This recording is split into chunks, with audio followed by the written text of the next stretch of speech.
Hello दोस्तों, मैं सतपाल चौधरी स्वागत करता हूं आप सभी का हमारे इस सेशन में। तो सबसे पहले दोस्तों मैं जानकारी देना चाहूँगा, जैसा कि आपको स्क्रीन पे दिखाई दे रहा है, हमारा ये जो सेशन शुरू किया गया है वो mainly LIC ADO and LIC W के मेंस बेस में जो इंश्योरेंस अवेयरनेस का जो पोर्शन रहेगा उसको कवर करने के लिए किया गया है। जितनी भी क्लासेस डिज़ाइन की गई हैं सभी टॉपिक वाइज रहेगी, साथ ही साथ आपको MCQs की प्रैक्टिस भी इन्हीं क्लासेस में करवाई जाएगी। तो इसके लिए जुड़े रहिए हमारे साथ ताकि आपको समय पर हर एक क्लास की अपडेट मिल सके। तो दोस्तों आज का जो अपना टॉपिक रहेगा वो रहेगा हिस्ट्री ऑफ इंश्योरेंस। तो शुरू करते हैं आज का सेशन। तो हिस्ट्री ऑफ इंश्योरेंस पढ़ने से पहले अपने को एक बेसिक चीज़ें पता होनी चाहिए, जैसे कि इंश्योरेंस जो है वो मेनली दो पार्ट में डिवाइड किया गया है। ठीक है, तो ये जो दो कैटेगरी है इंश्योरेंस की वो कौन कौन सी है? एक तो है लाइफ इंश्योरेंस, जिसको अपने हिंदी में बोलते हैं जीवन बीमा। ठीक है, और दूसरा कौन सा है? ये है जनरल इंश्योरेंस, ये है सामान्य बीमा। तो इन्हीं दो कैटेगरी के अनुसार ही अलग अलग इंश्योरेंस कंपनियां हैं, जिसको अपने जनरल इंश्योरेंस कंपनीज बोलते हैं, जो सिर्फ लाइफ इंश्योरेंस के प्रोडक्ट सेल करती हैं।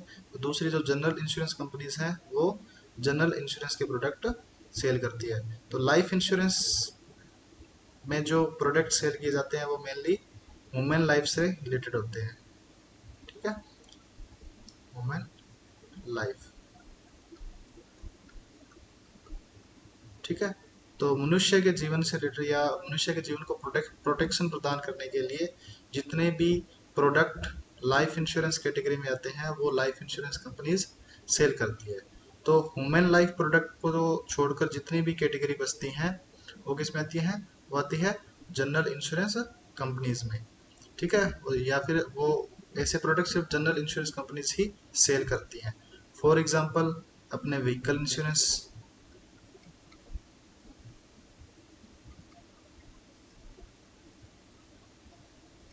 चाहे इसमें टू व्हीलर है या फिर फोर व्हीलर है। ठीक है, इसके बाद में अपना जो प्रॉपर्टी इंश्योरेंस होता है, जिसमें अपने होम को ले सकते हैं। इसके अलावा फायर इंश्योरेंस होता है, जिसमें अपने शॉप या अपना जो वेयर हाउस होता है उसके लिए लेते हैं। तो ये जितनी प्रकार की जो कैटेगरीज हैं जो ह्यूमन लाइफ से रिलेटेड प्रोडक्ट को छोड़कर आती है वो किस में आती है? जनरल इंश्योरेंस कैटेगरी में। इसमें दोस्तों एक चीज़ याद रखनी है अपने को कि जो हेल्थ इंश्योरेंस प्रोडक्ट होते हैं, कौन से? हेल्थ इंश्योरेंस प्रोडक्ट, वो general insurance as well as life insurance companies द्वारा सेल किए जाते हैं। यानी ये एक अपवाद है या एक एक्सेप्शनल केस है जिसमें जनरल इंश्योरेंस और लाइफ इंश्योरेंस दोनों ही कंपनियां हेल्थ इंश्योरेंस को सेल करती हैं। तो आपको मेन डिफरेंस याद रखना है कि इंश्योरेंस दो पार्ट में डिवाइड है, लाइफ इंश्योरेंस और जनरल इंश्योरेंस।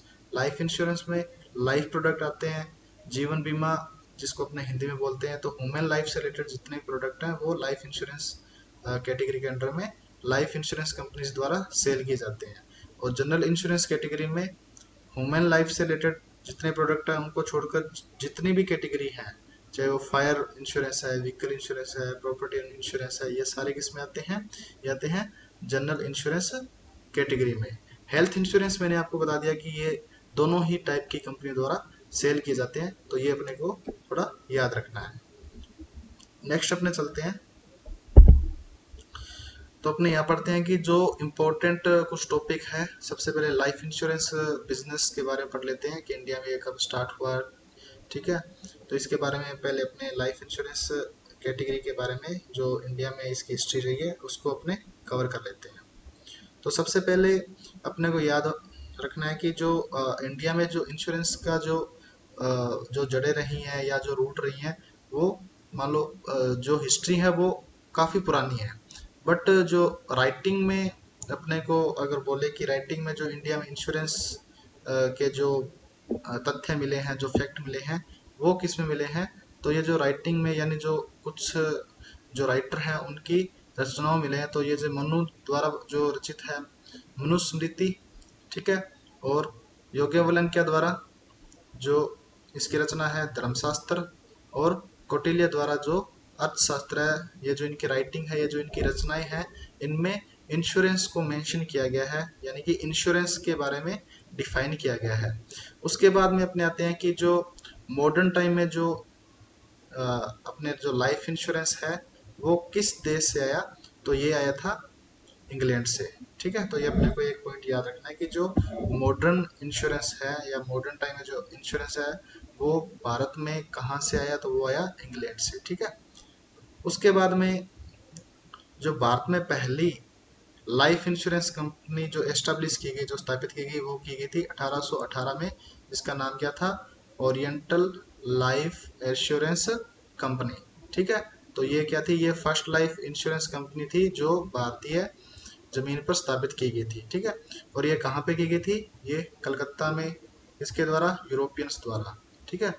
तो इसमें अपने को याद रखना है कि ये जो 1818 में कलकत्ता में जो ओरिएंटल लाइफ इंश्योरेंस कंपनी जो स्टार्ट की गई थी, ठीक है, ये यूरोपियन द्वारा कहाँ पे, कलकत्ता में स्टार्ट की गई थी, और ये भारत की पहली लाइफ इंश्योरेंस कंपनी थी जो भारत में स्थापित हुई। और ये फेल कब होगी, ये होगी फेल 1834 में।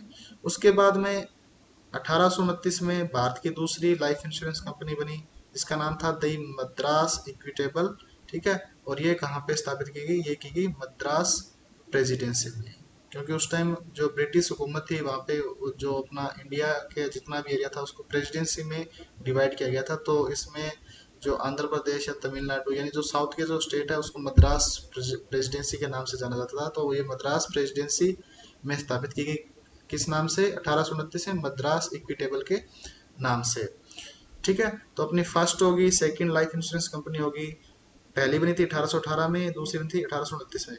उसके बाद में ये मोस्ट इंपॉर्टेंट है 1870, ये अपने को याद रखना है। 1870 में लाइफ इंश्योरेंस कंपनी बनी थी Bombay mutual life assurance society, ठीक है।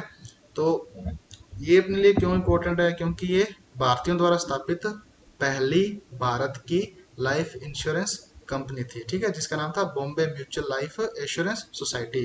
तो इसका मेन मोटिव क्या था कि जो इंडियन जो लाइव्स हैं उसको प्रोटेक्ट करना, यानी उनको इंश्योर्ड करना, ठीक है। तो भारतीय लोग हैं उनको उनके उनको बीमा प्रदान करना एट ए नॉमिनल या नॉर्मल रेट्स पे, ठीक है।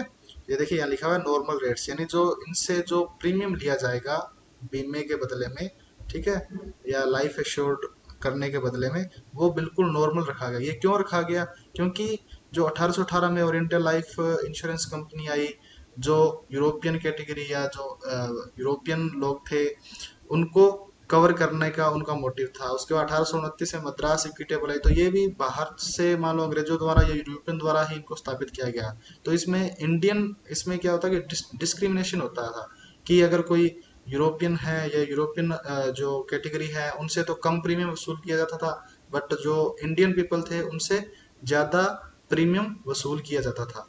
तो इसी को देखते हुए भारतीयों ने अपनी पहली लाइफ इंश्योरेंस कंपनी बनाई, उसका नाम था 1870 में Bombay mutual life insurance society, ठीक है। उसके बाद में अपने चलते हैं 1912 में। तो 1912 में अपने को याद रखना है, 1912 में देखिए एक एक्ट आया था, उस एक्ट का नाम क्या है, the Indian life assurance companies act, ठीक है। तो नाम क्या है, the Indian life assurance companies act. तो ये किसके लिए था, ठीक है, ये किसके लिए था, लाइफ इंश्योरेंस कंपनीज के लिए। देखिए पहले क्या था कि अलग अलग जो कंपनियां थी, मान लो जो बाहर से ब्रिटिश थे उन्होंने बना ली या इंडिया ने बनाई, तो जिन कंपनियों की ओनरशिप जिसके पास थी तो वो अपने मनमर्जी के जो प्रीमियम है वो वसूल करते थे। बट 1912 में एक एक्ट बना दिया जिसका नाम था the Indian life assurance companies act, ठीक है।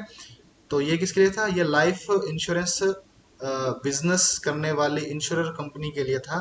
तो ठीक है, तो ये क्या था, ये एक पहला एक्ट था जो लाइफ इंश्योरेंस बिजनेस करने वाली इंश्योरेंस कंपनियों को रेगुलेट करने के लिए था, ठीक है।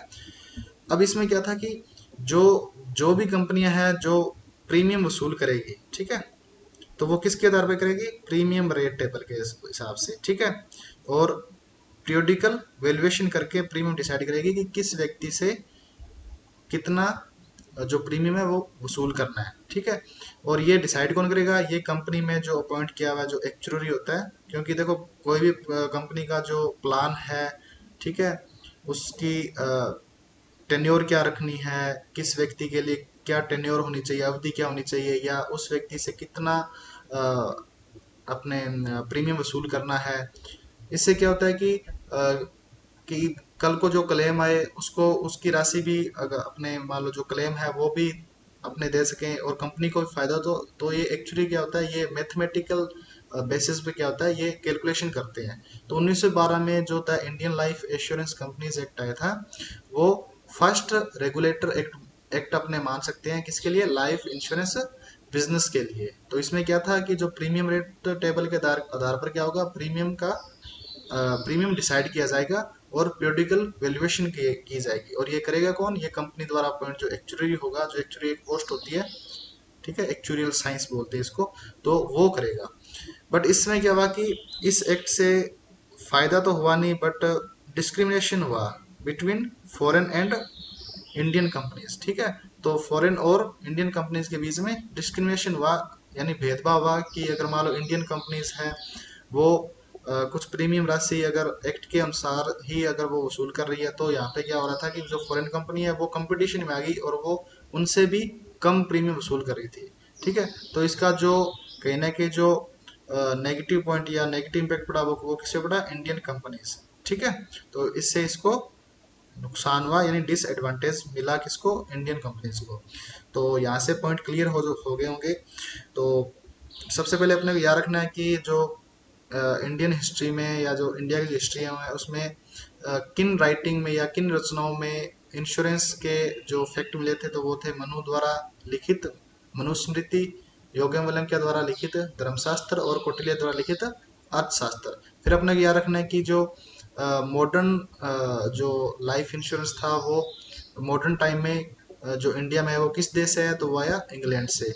उसके बाद में भारत की पहली इंश्योरेंस कंपनी 1818 में बनी, ओरिएंटल लाइफ इंश्योरेंस कंपनी कहाँ स्थापित की गई, कलकत्ता में। और ये फेल कब हुई, 1834 में। फिर दूसरी भारत में इंश्योरेंस कंपनी मिली 1829 में, किस नाम से, द मद्रास इक्विटेबल। और ये कहाँ स्थापित हुई, ये हुई थी मद्रास प्रेसिडेंसी में। फिर भारतीयों द्वारा जो स्थापित पहली इंश्योरेंस कंपनी थी जो भारतीय लोगों के लिए बनाई गई थी, उसका नाम था Bombay mutual life assurance society, ठीक है। ये स्थापित हुई 1870 में, ये अपने लिए मोस्ट इंपोर्टेंट है। उसके बाद में जो लाइफ इंश्योरेंस बिजनेस करने वाली जो इंश्योर कंपनी थी, उनको रेगुलेट करने के लिए जो पहला जो लाइफ एश्योरेंस कंपनी एक्ट बना, वो बना था 1912 में। तो इसमें आपको याद रखना है कि इसमें मेन जो पॉइंट था वो क्या था कि जो प्रीमियम था वो प्रीमियम रेट टेबल के अनुसार से और पीरियोडिकल वैल्यूएशन के अनुसार ही डिसाइड किया जाएगा, किसके द्वारा, कंपनी में जो एक्चुअरी पोस्ट पर बैठा हुआ पर्सन होगा उसके द्वारा, ठीक है। नेक्स्ट चलते हैं अपने। फिर क्या हुआ कि 1912 में अपना एक्ट बन गया लाइफ एश्योरेंस कंपनी एक्ट। उसके बाद 1928 में क्या मांग हुई, इन 1928 में बाद मांग हुई कि द इंडियन इंश्योरेंस जो कंपनीज एक्ट है, ठीक है, इसको इनेबल किया जाए। इनेबल यानी क्यों, ताकि कि गवर्नमेंट कुछ डाटा कलेक्ट करे, सांख्यिकी इंफॉर्मेशन कलेक्ट करे, किस कंपनी की, कि जितनी भी भारत में life and non life insurance companies काम कर रही है, यानी लाइफ इंश्योरेंस में भी काम कर रही है और जो जितनी भी कंपनीज जनरल इंश्योरेंस में काम कर रही है उनके सांख्यिकी आंकड़े कलेक्ट किए जाएं। उसकी उसका इम्पैक्ट हुआ क्या कि ये जो मांग उठी उसके बाद में क्या हुआ कि 1938 में क्या बन गया, 1938 में बन गया the insurance act. Present time में भी प्रेजेंट टाइम में इरडई आ गई है रेगुलेट करने के लिए, बट फिर भी जो लाइफ एंड नॉन लाइफ जो इंश्योरेंस कंपनीज हैं वो किस एक्ट पर काम करती है, द इंश्योरेंस एक्ट के आधार पर ही काम करती है, ठीक है। इसमें सारी पावर्स टर्म्स एंड कंडीशन दी गई है कि किस कंपनी को किस हिसाब से काम करना है, क्या क्या पावर है, ठीक है।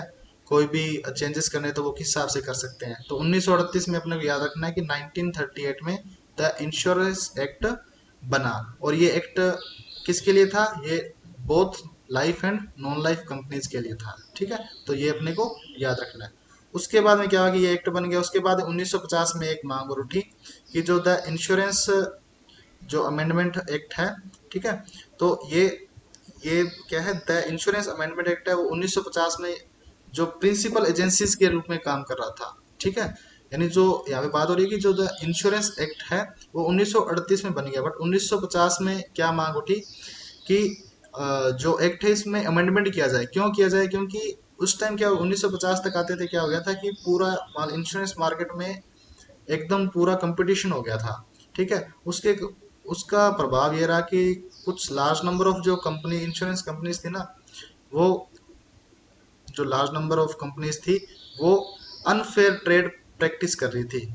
यानी कोई रूल एंड रेगुलेशन को फॉलो नहीं कर रही थी, जैसे जिसकी मर्जी आ रही थी वो उस हिसाब से काम कर रही थी, प्रीमियम वसूल कर रही थी कस्टमर से। ठीक है, तो वो कोई भी लीगली जो प्रैक्टिस थी वो नहीं हो रही थी इंश्योरेंस सेक्टर में डिफरेंट टाइप ऑफ कंपनीज द्वारा। तो इसलिए 1950 में अमेंडमेंट की मांग उठी। तो इसी का रिजल्ट क्या रहा था कि गवर्नमेंट ऑफ इंडिया ने क्या डिसाइड किया कि जो इंश्योरेंस है उसको क्या कर दिए, नेशनलाइज कर दिया जाए। ठीक है, जो इंश्योरेंस बिजनेस है उसको क्या कर दे, नेशनलाइज, यानी इसका राष्ट्रीयकरण कर दिया जाए। ठीक है, तो 1956 में क्या हुआ, 1956 में बना LIC एक्ट। ठीक है, तो 1956 में क्या बना, LIC एक्ट। तो ये LIC एक्ट में क्या था कि जो 245 इंडियन और फॉरेन कंपनीज जो इंश्योरेंस कंपनीज थी और जो प्रोविडेंट सोसाइटीज थी जो काम कर रही थी, इनको मर्ज करके एक कंपनी बना दिया जाए। तो उस टाइम क्या हुआ कि जो LIC एक्ट है वो 1956 में पास किया गया। और इसमें गवर्नमेंट का जो कंट्रीब्यूशन था, यानी गवर्नमेंट ने ये संस्था बनाने के लिए कितना कंट्रीब्यूशन दिया, 5 करोड़। यानी LIC को स्थापित करने में जो गवर्नमेंट ऑफ इंडिया का जो कंट्रीब्यूशन था वो था 5 करोड़ रुपए। ठीक है, अब ये जो 245 Indian and foreign insurance and provident societies थी उसमें क्या था कि 154 तो अपने भारतीय थी। ठीक है, और 16 यानी 16 क्या थी, नॉन इंडियन इंश्योरेंस कंपनी थी जिनको मर्ज किया गया। उसके बाद में क्या हुआ, जो 75 यानी 75 क्या थी, प्रोविडेंट सोसाइटीज जो इंडिया में काम कर रही थी उसको भी मर्ज किया गया। और टोटल कितनी बनेगी, 245 Indian and foreign insurer in all. यानी इन 154 इंडियन और 16 नॉन इंडियन जो इंश्योरेंस कंपनीज काम कर रही थी उसको, और 75 जो प्रोविडेंट सोसाइटीज काम कर रही थी इंडिया में, टोटल 245 को मर्ज करके क्या बना दिया, एक LIC संस्था का LIC संस्था की स्थापना कर दी गई। तो यहाँ पे आपको 2-3 डेट याद रखनी है। एक तो आपको याद रखनी है कि 19 जनवरी 1956। तो 19 जनवरी 1956 को क्या हुआ था कि इंडिया में जो नेशनलाइज जो इफेक्ट था वो लागू हो गया था। ठीक है, तो जो life insurance business in India was nationalised with effect from January 1956। तो जो राष्ट्रीयकरण था, ठीक है, जो इंश्योरेंस जो बिजनेस था उसका राष्ट्रीयकरण कब से लागू हुआ इंडिया में, 19 जनवरी 1956 को। बट जो LIC एक्ट था वो उसके बाद में पास हुआ पार्लियामेंट में। तो पार्लियामेंट में जो LIC एक्ट पास हुआ उसकी डेट थी 18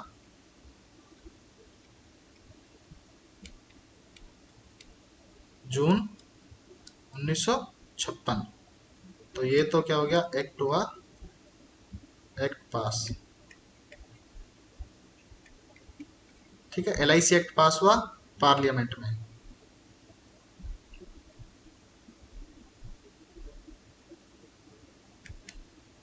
इन पार्लियामेंट।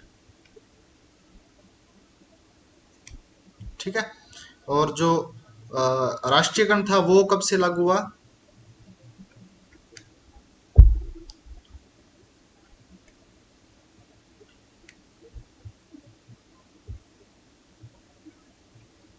Nationalised effect. तो वो कब से लागू हुआ, वो हुआ 19 जनवरी 1956 से। तो भारत में जो इंश्योरेंस जो नेशनलाइज हुआ वो हुआ 19 जनवरी 1956 को। और 18 जून 1956 को क्या हुआ, LIC एक्ट पार्लियामेंट में पास किया गया। और फिर LIC एक्ट पास होने के बाद में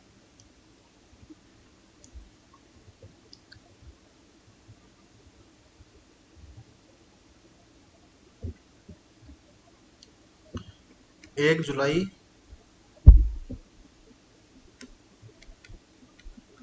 1956 को LIC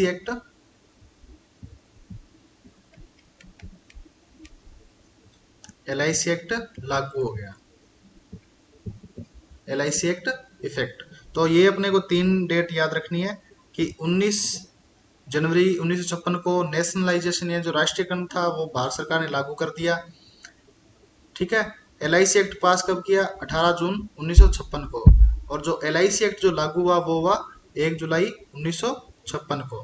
बट यहाँ तक देखिए कि LIC एक्ट पास हो गया, ठीक है, और नेशनलाइज सिस्टम भी लागू हो गया, LIC एक्ट भी लागू हो गया। बट जो LIC ने काम करना कब स्टार्ट किया? ये किया था 1 सितंबर 1956 को।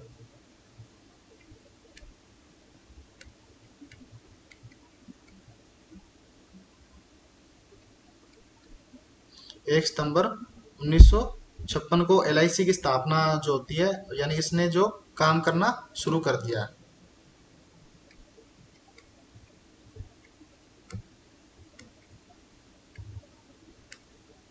ठीक है। तो यहाँ से आपको क्लियर हो गया होगा कि कैसे कैसे डिमांड उठी अलग अलग टाइम में, और आते आते 1956 में गवर्नमेंट ने क्या कर दिया? राष्ट्रीयकरण कर दिया पूरे इंश्योरेंस बिजनेस को। तो डेट याद रखनी है, 19 जनवरी 1956 को जो राष्ट्रीयकरण था वो भारत सरकार ने लागू किया। 18 जून 1956 को LIC एक्ट पास किया। LIC एक्ट लागू कब से हुआ? 1 जुलाई 1956 से। और LIC एक्ट लागू होने के बाद LIC की स्थापना या LIC ने काम करना कब शुरू किया? 1 सितंबर 1956 को। नेक्स्ट अपने चलते हैं। तो नेक्स्ट अपने जो पॉइंट पढ़ने वाले हैं वो पढ़ने वाले हैं जनरल इंश्योरेंस के।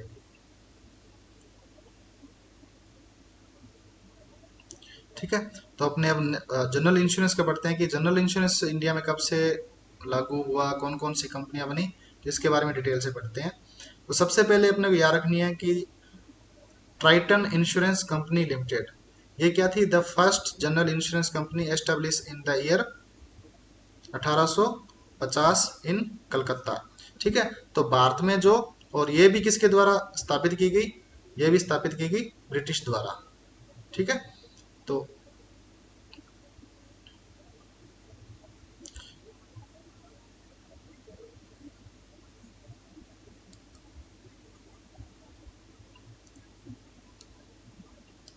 ये भी स्थापित किसके किसके द्वारा की गई? ब्रिटिश द्वारा।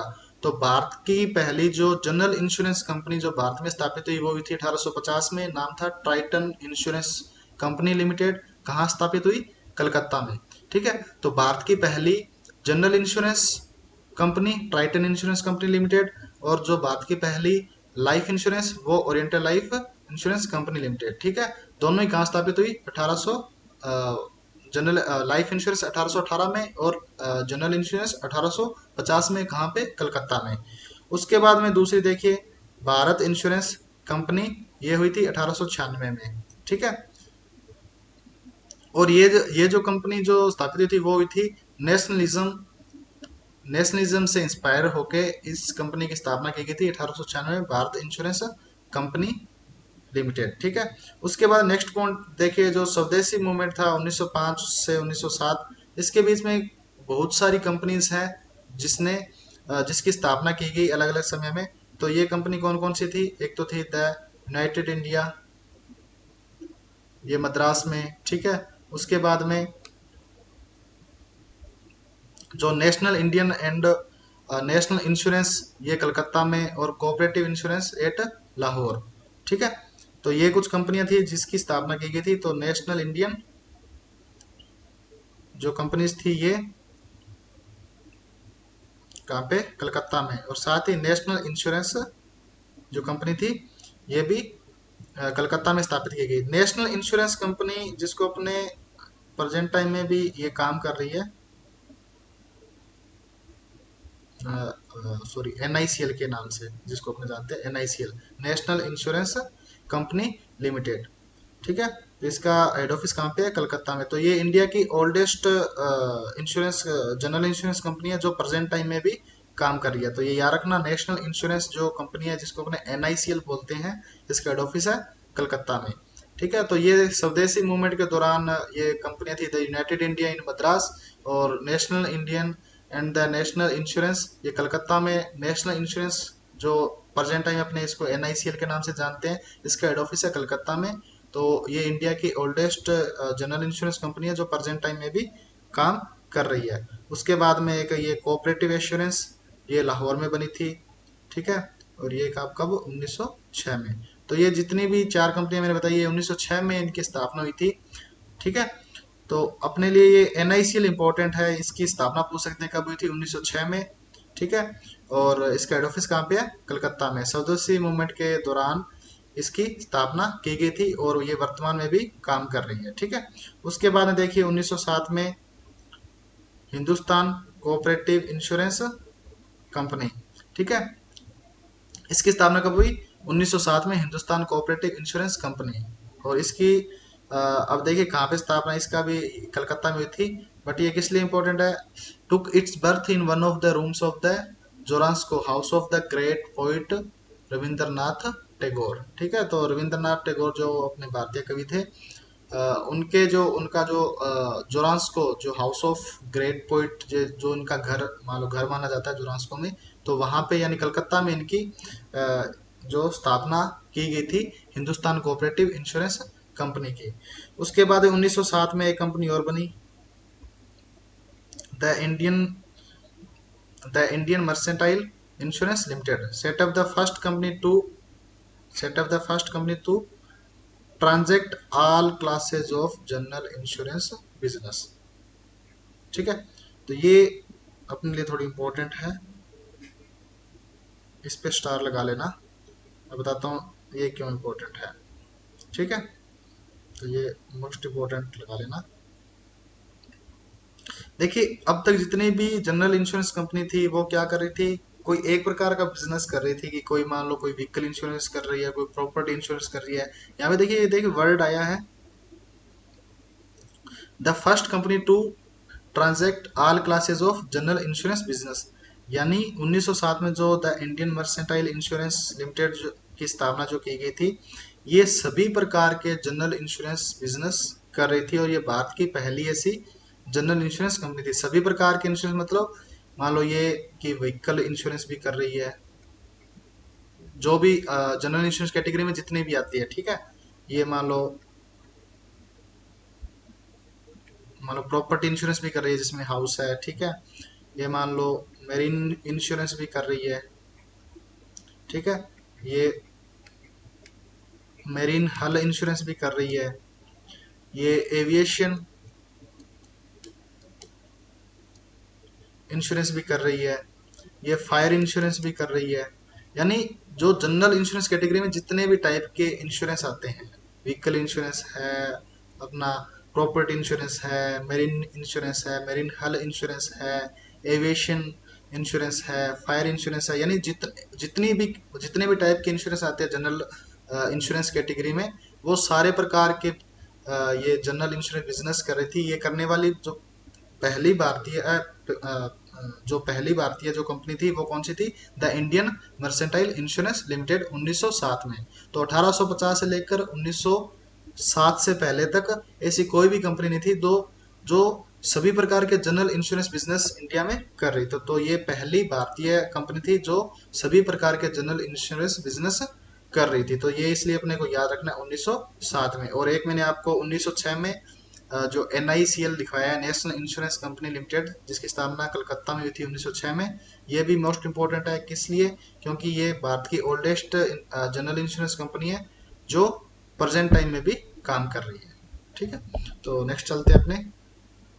उसके बाद में देखिए मैंने आपको 1938 में इंश्योरेंस एक्ट करवा दिया कि 1938 में life and non life insurance companies के लिए ये एक्ट बना था, जिसमें उनकी टर्म एंड कंडीशन थी, उनको कुछ पावर दी गई थी कि आपको कैसे काम करना है कैसे नहीं।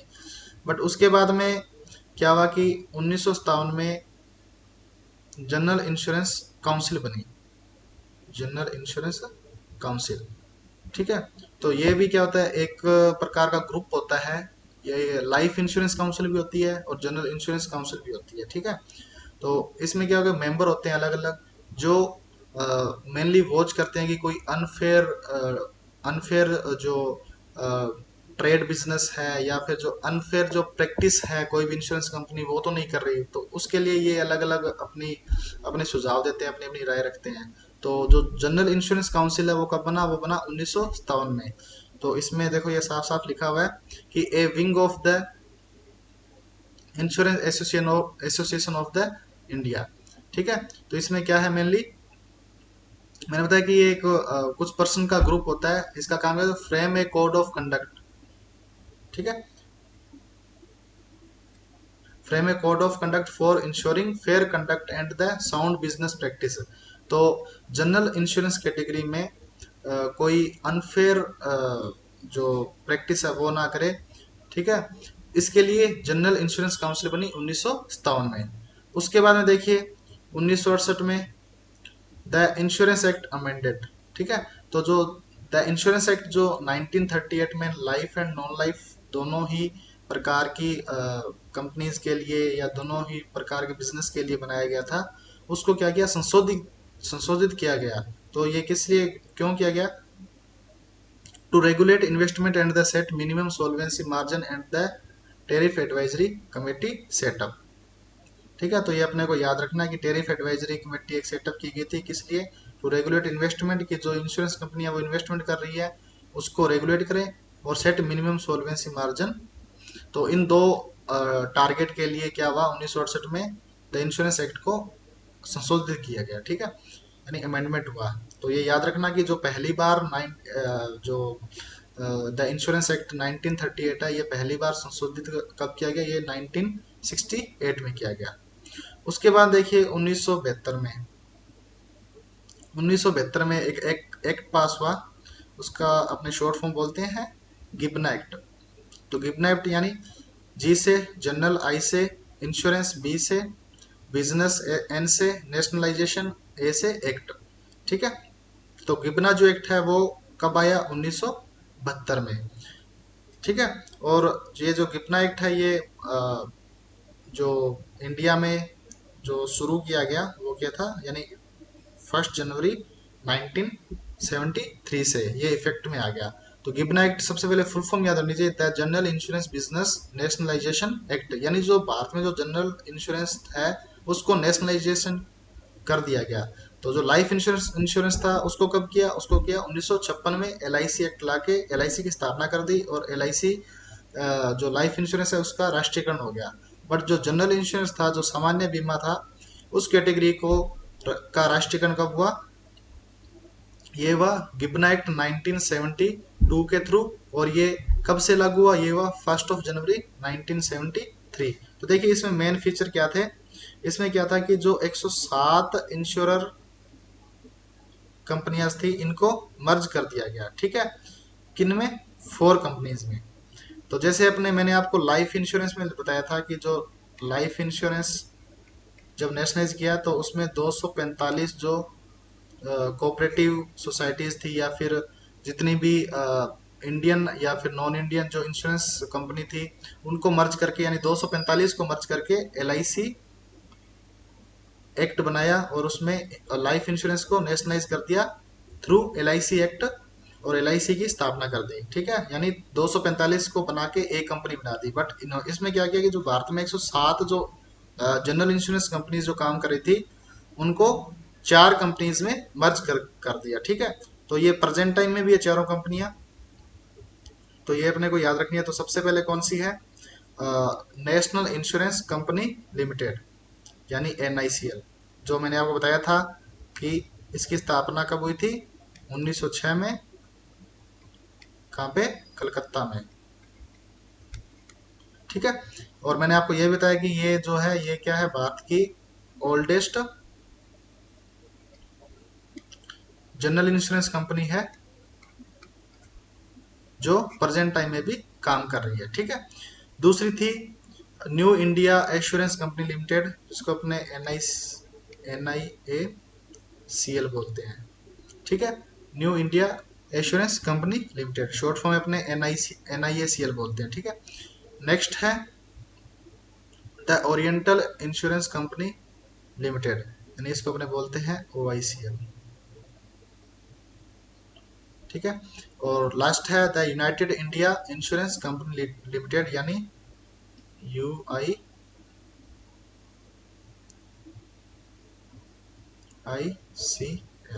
ठीक है। तो ये चार कंपनियां 107 को मर्ज करके चार में डिवाइड कर दिया, NICL, NIACL, OICL और UIICL। और इससे पहले क्या बात है कि 1972 में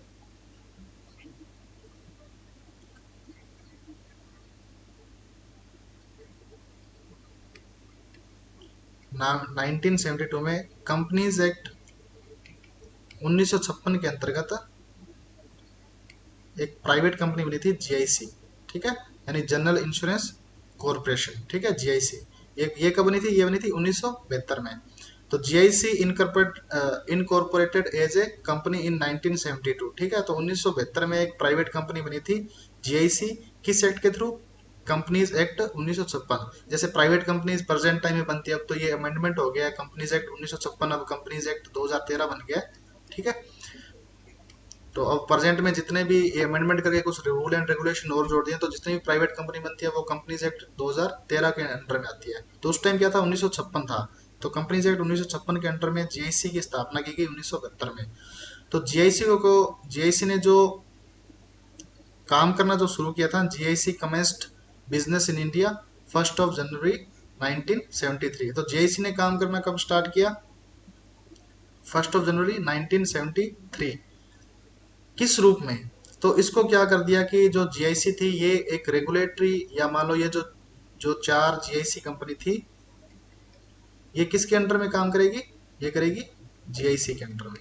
ठीक है, तो GIC क्या हो गया? इन चार कंपनी की एक हेड कंपनी होगी कि आप चारों इसके अंडर में काम करो, क्योंकि नई नई ये चारों कंपनियां बनी थी, तो इसलिए GIC को बना दिया इनका एक हिसाब से रेगुलेटर, यानी इनका पापा बना दिया, इनके पिता बना दिया कि ये आपके चार बच्चे हैं, आप इनको संभालो। ठीक है, तो यहाँ पे आपको याद रखना है कि जब जीआईसी इन चार इंश्योरेंस कंपनीज के जो जनरल इंश्योरेंस कंपनी है, इनके पापा बन के कब काम करना शुरू किया? 1 जनवरी 1973 को। ठीक है, और यहाँ पे देखो मैंने आपको ये भी बताया है कि अ, जो गिबना एक्ट है ये भी कब लागू हुआ? 1 जनवरी 1973 से। तो यहाँ पे आपको याद है जो गिबना एक्ट है वो, यानी जो general insurance business national nationalisation जो एक्ट है वो 1972 में पास किया गया। प्रभावी कब से हुआ? 1 जनवरी 1973 को। और जेआईसी ने भी as a father of four general insurance companies कब काम करना स्टार्ट किया? 1 जनवरी 1973। ठीक है, जेआईसी की स्थापना पूछ ले तो इसकी भी स्थापना 1972 जिस साल में गिबना एक्ट पास हुआ था। और किस एक्ट के अंडर में? कंपनी एक्ट 1956 के अंडर में जेआईसी की स्थापना हुई थी। और कंपनी एक्ट 1956 जो एक्ट है वो मैंने आपको बता दिया कि ये अब अमेंडमेंट हो गया है, अब ये बन गया है कंपनीज एक्ट 2013। तो ये आपको याद रखना है। फिर आगे चलते हैं। देखिए यहाँ तक मान लो जो लाइफ इंश्योरेंस कंपनी थी उसका भी 1956 में अमेंडमेंट अमेंडमेंट करके उसको एक्ट के थ्रू नेशनलाइजेशन कर दिया। और 1972 में जो जनरल इंश्योरेंस कंपनीज थी, 107 जनरल इंश्योरेंस कंपनीज को चार कंपनीज में मर्ज करके जो लाइफ इंश्योरेंस जो सेक्टर था उसको, सॉरी, जो जनरल इंश्योरेंस जो सेक्टर था उसको भी नेशनलाइज कर दिया थ्रू जीआईसी। तो अब आगे चलते हैं कि इसके बाद में क्या हुआ। इसके बाद में क्या हुआ कि 1993 में गवर्नमेंट ने एक कमेटी बिठाई जिसके चेयरपर्सन थे कौन? RN मल्होत्रा। यानी इस कमेटी का नाम भी रखा गया RN मल्होत्रा कमेटी। ठीक है, तो ये याद रखना, चेयरपर्सन ये कौन थे? RN मल्होत्रा।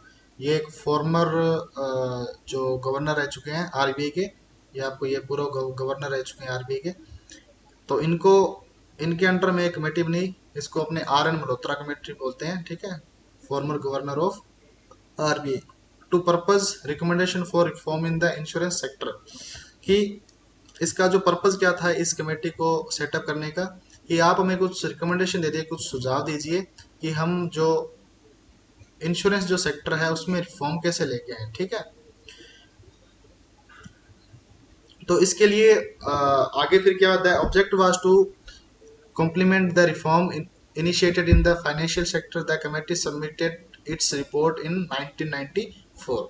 तो उसके बाद में इस जो आर एन मल्होत्रा कमेटी थी, इसने कुछ अपनी रिसर्च की और इन्होंने अपनी रिपोर्ट सौंपी कब? 1994 को। तो ये अपने को याद रखना है कि 1993 में एक कमेटी बनी थी, इसका नाम था R N Malhotra committee. R N Malhotra former governor है आरबीआई के, आरबीआई के गवर्नर थे, ठीक है। इन्होंने रिपोर्ट सौंपी 1994 को। फिर उन्होंने कुछ सुझाव दिए थे कि इसमें थे कि among other thing it recommend that the private sector be permitted to enter the insurance industry, कि आप इंश्योरेंस इंडस्ट्री में प्राइवेट सेक्टर को भी मौका दीजिए आने का, ठीक है। तो आर एन मल्होत्रा कमेटी थी जिसने इंश्योरेंस सेक्टर को ओपन करने का सुझाव दिया था, ठीक है। जिसमें क्या था कि जो फॉरेन कंपनीज थी वो भी इंडिया में आके इंश्योरेंस बिजनेस स्टार्ट कर सके, किसके साथ मिलके?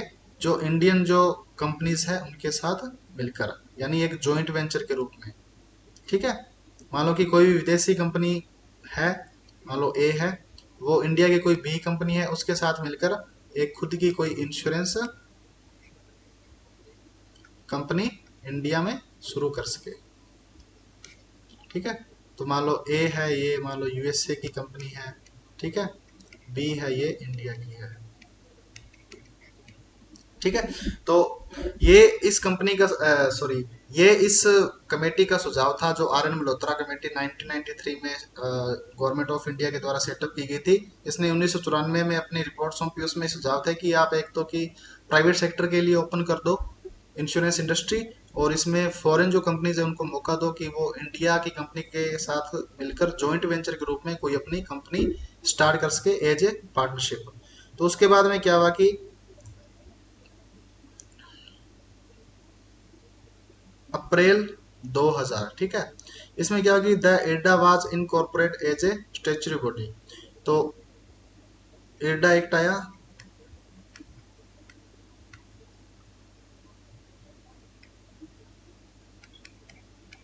एडा एक्ट 1999, ठीक है। एडा एक्ट 1999 में आया, ठीक है। यानी insurance regulatory development authority act जिसको बोलते हैं, ये आया 1999 में। तो IRDA was incorporate as a statutory body. तो इरडा को क्या बना दिया? एक वैधानिक संस्था के रूप में, स्टेचुरी बॉडी के रूप में एक मान्यता दे दी गवर्नमेंट ऑफ इंडिया ने। क्योंकि अब देखो यहाँ पे आपको एक बात समझनी है, जैसे कि अपने बैंकिंग में देखते हैं कि आरबीआई जो है वो 1934 में जो एक्ट के थ्रू 1935 में उसकी स्थापना हो गई थी, और जैसे ही भारत आज़ाद हुआ तो उसको एक पावर दे दी कि आप बैंकों को इंडिया में रेगुलेट करो।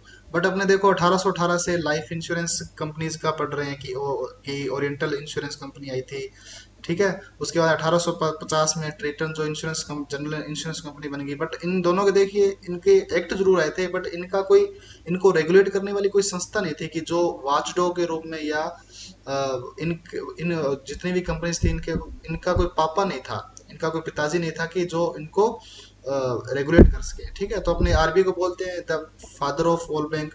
तो वैसे इंश्योरेंस इंडस्ट्री में अभी तक फादर नहीं था कोई। तो ये फादर देखिए कब बना? ये इरडा एक्ट 1999 के थ्रू अप्रैल 2000 में इरडा को मान्यता दी गई कि आप एक वाशडॉग के रूप में इंश्योरेंस इंडस्ट्री में काम करो, आप एक स्टेचुरी बॉडी हो, ठीक है। तो ये भी रिकमेंडेशन किसकी थी? ये भी मल्होत्रा कमेटी की थी कि following the recommendation of the Malhotra committee report in the 1999, ठीक है। तो ये भी अपने को याद रखना है कि मल्होत्रा कमेटी की एक रिकमेंडेशन और थी कि आप भारत में इंश्योरेंस इंडस्ट्री का कोई पिताजी बना दीजिए, ठीक है। तो उसी रिकमेंडेशन को मानते हुए गवर्नमेंट ऑफ इंडिया ने क्या किया? इरडा की स्थापना कर दी, ठीक है। तो मल्होत्रा कमेटी रिपोर्ट इन 1999। तो मल्होत्रा कमेटी ने एक तो जो अपनी रिपोर्ट दी थी वो थी 1994 में, रिफॉर्म से रिलेटेड थी, और एक जो इरडा की स्थापना के लिए जो रिपोर्ट दी थी वो थी 1999 में। तो इसमें देखिए the insurance regulatory and development authority was constituted as an autonomous body to regulate and develop in the insurance industry. तो इसको एक ऑटोनोमस बॉडी का दर्जा दे दिया कि आप इंश्योरेंस इंडस्ट्री को रेगुलेट करोगे, ठीक है। तो the IRDA was incorporated as the statutory body in the 19 April 2000। ठीक है, तो 19 अप्रैल 2000 को क्या हुआ, IRDA को एक स्टेचुरी बॉडी के रूप में मान्यता मिल गई। ठीक है, तो ये अपने को यानी इसकी स्थापना कब होगी, 19 अप्रैल 2000 को। तो ये अपने को थोड़ा याद रखना है कि IRDA की स्थापना कब हुई, 19 अप्रैल 2000 को। ठीक है, ये अपने को याद रखना है। और IRDA का जो एक्ट है वो क्या है, IRDA एक्ट 1999। ठीक है, तो एक साल पहले का एक्ट है, हमारा 1999 में पास किया गया और स्थापना की गई 19 अप्रैल 2000 को। ठीक है, अब इसके ऑब्जेक्टिव क्या थे कि IRDA के जो ऑब्जेक्टिव था, IRDA has include promotion of the competition as the enhance customer satisfaction through the increased consumer choice and the lower premium while insuring the financial security of the insurance market. ये जो insurance market है उसको एक तो financial security प्रदान करना, और जो प्रीमियम है वो ऐसे ना हो कि किसी भी कंपनी द्वारा कोई ज्यादा वसूला जा रहा है, तो जो भी रूल एंड रेगुलेशन है उसके अंडर में ही हर कोई कंपनी जो है वो प्रीमियम रखेगी। ऐसे नहीं कि कंपटीशन यानी जो कस्टमर रेशियो है वो बढ़ाने के लिए और कंपनीज के कंपैरिजन में अपना जो प्रीमियम है वो लो कर दे। ठीक है, और कस्टमर की जो सेटिस्फेक्शन है उसको बढ़ाने के लिए भी रूल एंड रेगुलेशन जो IRDA है वो स्थापित कर सकता है। तो ये इनके कुछ ऑब्जेक्टिव थे IRDA को स्थापित करने के। तो यहाँ पे अपने हो गया कि मल्होत्रा कमेटी आई, उसने 1994 में एक रिपोर्ट सौंपी जिसमें जो इंश्योरेंस सेक्टर है उसमें रिफॉर्म से रिलेटेड था कि आप प्राइवेट सेक्टर को ओपन करो। ठीक है, जॉइंट वेंचर वेंचर के रूप में जो फॉरेन कंपनीज है उनको भी बिजनेस स्थापित करने का मौका दीजिए। ठीक है, और एक रिपोर्ट उन्होंने सौंपी 1999 में, जिसका रिजल्ट था कि 19 अप्रैल 2000 को IRDA की स्थापना की गई एज ए ऑटोनोमस बॉडी के रूप में। ठीक है, और इनके की ऑब्जेक्टिव मैंने बता दिया कि IRDA का मान लो मुख्य जो लक्ष्य है वो क्या है कि जो इंश्योरेंस इंडस्ट्री है उसको रेगुलेट करना, समय समय समय पर रूल एंड रेगुलेशन बनाना और कस्टमर सेटिस्फेक्शन को बढ़ावा देना, ये इसके कुछ लक्ष्य हैं। बाकी मैं आपको IRDA एक्ट जब कराऊंगा उसमें मैं इसके सारे की ऑब्जेक्टिव पॉइंट टू पॉइंट आपको नोट डाउन करा दूंगा। ठीक है, नेक्स्ट चलते हैं। फिर देखिए, अब 19 अप्रैल 2000 को IRDA की स्थापना होगी। उसके बाद में क्या हुआ, जो अगस्त 2000 है उसमें IRDA open up the market. अब IRDA ने क्या कर दिया, मार्केट को ओपन कर दिया। तो मार्केट को ओपन कैसे किया, तो मैंने आपको बताया कि 1994 में जो पहली रिपोर्ट RN मल्होत्रा कमेटी ने सौंपे थे वो क्या थे, रिफॉर्म से रिलेटेड था कि इंश्योरेंस इंडस्ट्री में रिफॉर्म किया जाए। ठीक है, तो उसी के थ्रू क्या था कि यहाँ पे मार्केट को ओपन कर दिया, किसके लिए, प्राइवेट सेक्टर के लिए, कि कोई भी फॉरेन कंपनी या जो प्राइवेट कंपनी है वो भी इंश्योरेंस इंडस्ट्री के रूप में या इंश्योरेंस इंस्टीट्यूट के रूप में इंडिया में काम कर सकती है और वो IRDA से लाइसेंस ले सकती है। ठीक है, तो अपने को याद रखना कि IRDA ने जो प्राइवेट सेक्टर के लिए या फॉरेन कंपनीज के लिए जो मार्केट ओपन किया गया, कोई भी कंपनी आ सकती है, तो वो कब किया, अगस्त 2000 में। ठीक है, the IRDA open up the market. ठीक है, अब नेक्स्ट चलते हैं। अब देखिए, IRDA open up the market in August 2000। अब इसमें क्या था, with the invitation of the application for registration foreign companies were allowed ownership up to the 26%। ठीक है, तो इसमें क्या हुआ कि उस टाइम जब ये मार्केट ओपन किया तो उसमें उन्होंने एक इनविटेशन दी फॉरेन कंपनीज को कि आप इंडिया में आकर इंश्योरेंस इंडस्ट्री में भी 26% तक का स्टेक रख सकते हो जॉइंट वेंचर के रूप में। तो ये उस टाइम 26 था, बट ये अब थोड़ा अमेंडमेंट हो गया 2014 में। यानी ये FDI की बात करें कि जो फॉरेन डायरेक्ट इन्वेस्टमेंट है किसी भी यानी इंश्योरेंस सेक्टर की कंपनी, वो मैक्सिमम कितना हो सकता है। ठीक है, तो ये जब 2000 में जब मार्केट ओपन किया गया तब था ये 26%।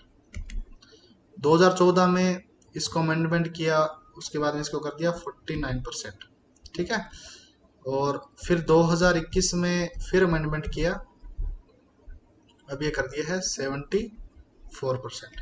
ठीक है, तो ये क्या है, ये FDI लिमिट है इन इंश्योरेंस सेक्टर की। कोई भी बाहर की कंपनी है वो मैक्सिमम जो अपना इन्वेस्टमेंट है किसी कंपनी में वो कितना कर सकती है। साफ साफ शब्दों में FDI की कई बार फुल फॉर्म भी आती है, फॉरेन डायरेक्ट इन्वेस्टमेंट। ठीक है, तो ये क्या है, FDI है। ठीक है, FDI इन इंश्योरेंस सेक्टर। तो ये लिमिट है, ये प्रेजेंट टाइम में इंक्रीज हो गई है 74%। उस टाइम जो इन्विटेशन दी थी उसमें कितनी थी, 26%। उसके बाद देखिए, the authority has the power the frame regulation under section 114A of insurance act 1938। तो इसमें क्या है कि सेक्शन 114A के अंडर जो अंतर्गत है, या उसके अंडर में क्या है, जो स्टेचुरी बॉडी है या जो रेगुलेशन ऑटोनोमस बॉडी है इंश्योरेंस सेक्टर की, उसके पास पावर है कि वो अपने जो रेगुलेशन है उसको चेंज कर सकती है। तो इस सेक्शन का यूज करके ही इरडा इरडा ने क्या किया, जो मार्केट है वो ओपन कर दिया। तो ये याद रखना, सेक्शन 114A में क्या डिफाइन है, the authority has the power to frame regulation. ठीक है, तो रेगुलेशन को का फ्रेमवर्क करने का जो पावर है, जो अथॉरिटी है इरडा के पास, वो किसके तहत है, सेक्शन 114A के तहत है। ठीक है, and has from 2000 onward the frame various regulation ranging from the registration of the companies for carrying on insurance business to protection of policy holder interest। Policy holder के इंटरेस्ट को भी रखने के लिए भी कुछ अमेंडमेंट किए गए। तो ये थोड़ा अपने याद रखना है। तो मेनली ये है कि इरडा ने जो मार्केट ओपन किया प्राइवेट सेक्टर के लिए या जो फॉरेन कंपनी के लिए, वो कब किया, अगस्त 2000 में। किस एक्ट का यूज करके, इंश्योरेंस एक्ट 1938 का यूज करके, और उसके किस सेक्शन का, सेक्शन 114A। क्योंकि जो इरडे की स्थापना हुई है वो भी इंश्योरेंस एक्ट 1938 के अंतर्गत ही हुई है। ठीक है, इसमें एक सेक्शन है, सेक्शन 114। तो सेक्शन 114 में क्या है कि जो सेंट्रल गवर्नमेंट है उसके पास पावर है कि वो कोई भी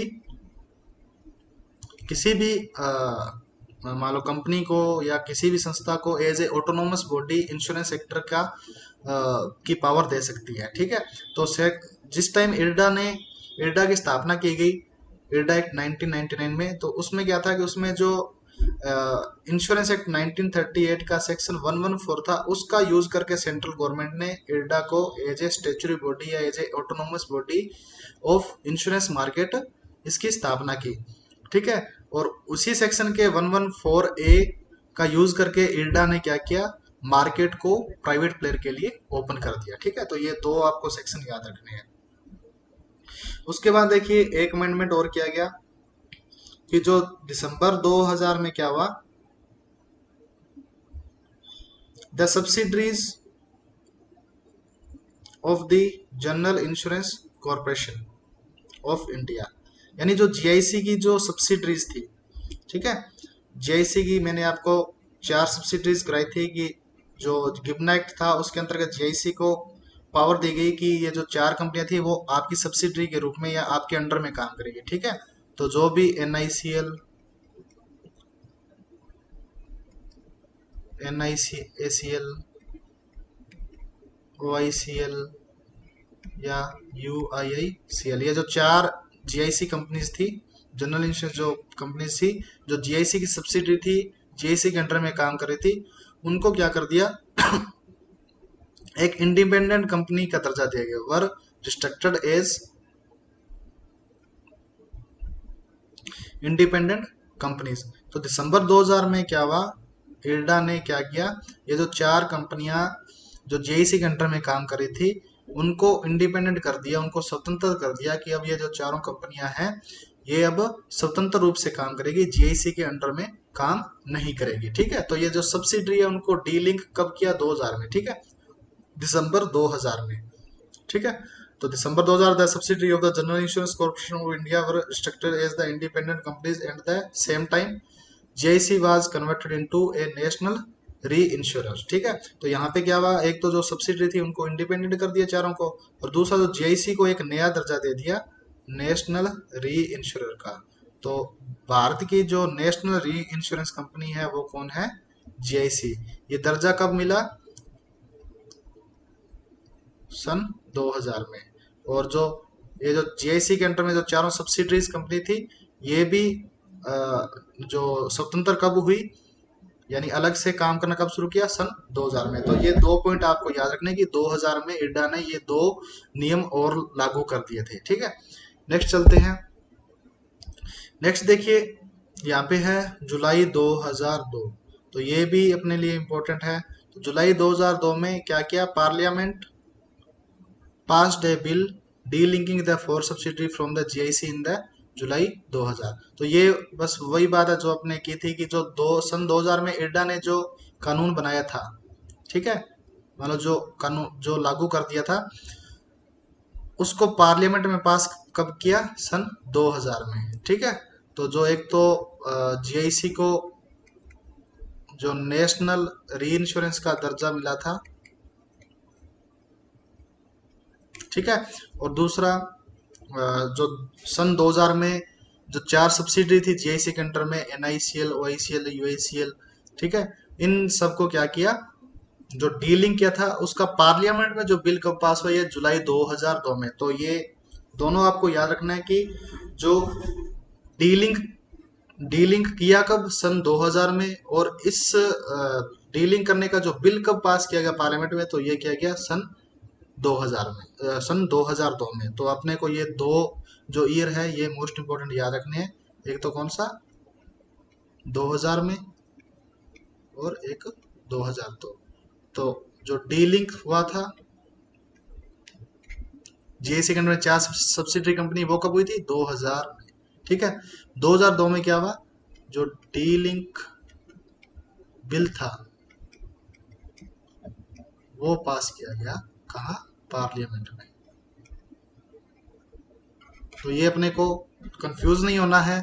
अगर पूछ ले कि डीलिंग किया कब, सन 2000 में, और जो ये बिल है ये पार्लियामेंट में कब पास किया, तो ये सन 2002 में। तो इस हिसाब से जो प्रेजेंट टाइम में 34 जनरल इंश्योरेंस कंपनीज हैं, मान लो including ECGC, export credit guarantee corporation है, या जो agriculture insurance corporation of India है, इनको मिला के 34 general insurance companies present time में जीआईसी कंपनी काम कर रही है ठीक है। और एलआईसी को मिलाकर 24 लाइफ इंश्योरेंस कंपनीज है, वो लाइफ इंश्योरेंस सेक्टर में काम कर रही है। तो ये आपको थोड़ा डाटा याद रखना है, ये 34 तो जनरल इंश्योरेंस कंपनीज है, और 24 लाइफ इंश्योरेंस कंपनीज है जो इंडिया में प्रेजेंट टाइम में काम कर रही है, ठीक है। उसके बाद में सन 2006, 2006 में क्या हुआ, द एक्चुरी एक्ट पास हुआ। एक्चुरी मैंने आपको बताया कि कोई भी इंश्योरेंस कंपनी है उसमें एक क्या होती है, पोस्ट होती है, जो प्लान को डिजाइन करते हैं, प्रीमियम डिसाइड करते हैं, ठीक है, क्लेम का असेसमेंट भी करते हैं कि कितना क्लेम एक साल में आ सकता है। तो जो एक्चुरी एक्ट है वो 2006 में पास किया गया, ये भी अपने को याद रखना है, ठीक है। इसमें कुछ ज्यादा है नहीं, बट आप इतना बस थोड़ा याद रखना कि जो एक्चुरी एक्ट है वो कब पास किया गया, 2006 में। एक्चुरी क्या होता है, ये मैथमेटिकल जो फंडामेंटल है उसके आधार पर प्लान डिजाइन करते हैं, प्रीमियम टेबल डिसाइड करते हैं, ठीक है। तो ये एक पोस्ट होती है, एक्चुरियल साइंस अपने बोलते हैं, एक्चुरियल साइंस की जो पढ़ाई करते हैं वो एक्चुरी बनती है। तो इंडिया में काफी डिमांडिंग पोस्ट है ये। कोई भी इंश्योरेंस कंपनीज है उसके पास बहुत कम एक्चुरी होते हैं, ठीक है। तो नेक्स्ट देखते हैं, नेक्स्ट है इंश्योरेंस रिपोजिटरी। तो इंश्योरेंस रिपोजिटरी क्या है, ये अपने पढ़ते हैं। तो इंश्योरेंस रिपोजिटरी है, ये कब शुरू हुआ, ऑन 16 सितंबर 2013 में, ठीक है। तो 16 सितंबर 2013 में क्या हुआ, इंश्योरेंस रिपोजिटरी इरडा ने लॉन्च किया, ठीक है। तो जो इंश्योरेंस रिपोजिटरी है इसका भी लाइसेंस कौन देती है, ये भी इरडा देती है, क्योंकि ये क्या स्टेचुरी बॉडी है इंश्योरेंस सेक्टर में। तो इंश्योरेंस रिपोजिटरी क्या होता है, यानी इसका काम क्या है, देखिए, ठीक है। तो insurance repository service in India, it is a unique concept and the first to be introduced in India. This system enable policy holder to buy a keep insurance policy in the determ, uh, determined in electronic form. Policyholder can hold all their insurance policy in an electronic format in a single account called electronic insurance account. Insurance Regulatory and Development Authority of India has issued license to 4 entities to act in a insurance repository. तो simple से शब्दों में मैं आपको बताता हूँ कि ये है क्या।